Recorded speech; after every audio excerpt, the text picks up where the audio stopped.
Assalamualaikum warahmatullahi wabarakatuh. Saya Fadila Syahnadinda NIM 014 dari D3 Keselamatan dan Kesehatan Kerja Fakultas Vokasi Universitas Airlangga.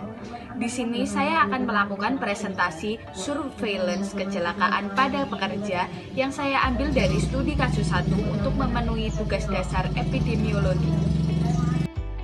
Saya akan memulai presentasi surveillance yang saya ambil dari studi kasus 1. Pertama-tama, apa sih itu definisi kecelakaan kerja?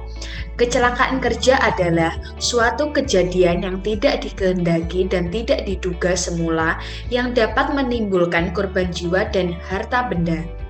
Faktor-faktor yang menyebabkan kecelakaan kerja ada dua. Yang pertama, unsafe action. Unsafe action adalah suatu perilaku membahayakan atau tidak aman yang dapat menyebabkan kecelakaan.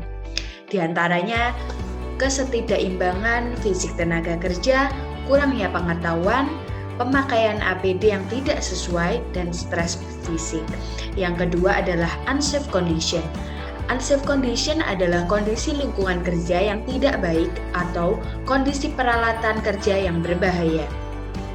Terdiri dari peralatan yang sudah tidak layak pakai, pengamanan gedung yang kurang standar, pencahayaan dan ventilasi yang kurang atau berlebihan, kondisi suhu yang membahayakan, dan yang terakhir adalah sifat pekerjaan yang mengandung potensi bahaya. Dari diagram di atas, kasus kecelakaan tertinggi selama periode tahun 2007 sampai 2012 disebabkan oleh slip, trip or fell on the same level atau tergelincir, tersandung, atau jatuh pada ketinggian dengan jumlah 88 kasus.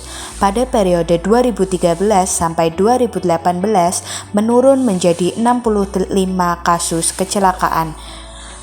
Kasus kecelakaan kerja terbanyak kedua pada tahun 2007 sampai 2012 dan 2013 sampai 2018 adalah fell from a height atau jatuh dari ketinggian. Pada tahun 2007 sampai 2012 terdapat 35 kasus kecelakaan dan pada periode tahun 2013 sampai 2018 mengalami penurunan menjadi 30 kasus kecelakaan. Penyebab kecelakaan ketiga dengan jumlah kasus terbanyak adalah hit by moving, flying, and falling object, dipukul dengan benda bergerak, terbang, dan jatuh.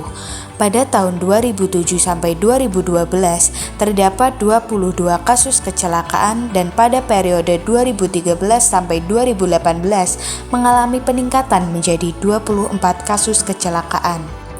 Penyebab kecelakaan keempat dengan physically assaulted by person atau diserang secara fisik oleh seseorang. Pada tahun 2007 sampai 2012 terdapat 19 kasus kecelakaan dan pada periode tahun 2013 sampai 2018 mengalami penurunan menjadi 18 kasus kecelakaan.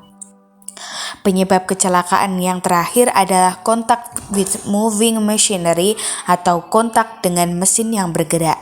Pada tahun 2007 sampai 2012 terdapat 15 kasus kecelakaan dan pada periode 2013 sampai 2018 mengalami peningkatan menjadi 21 kasus kecelakaan.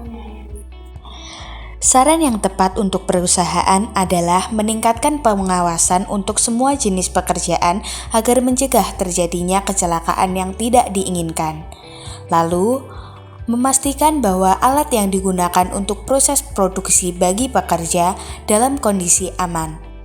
Mensosialisasikan kembali pentingnya alat perlindungan diri untuk meningkatkan program K3 kepada karyawan.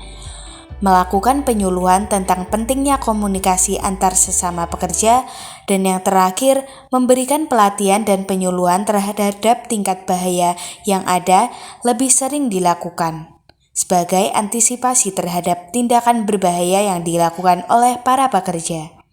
Sekian presentasi dari saya, mohon maaf bila ada kesalahan dan semoga bermanfaat bagi penonton semua. Terima kasih, wassalamualaikum warahmatullahi wabarakatuh.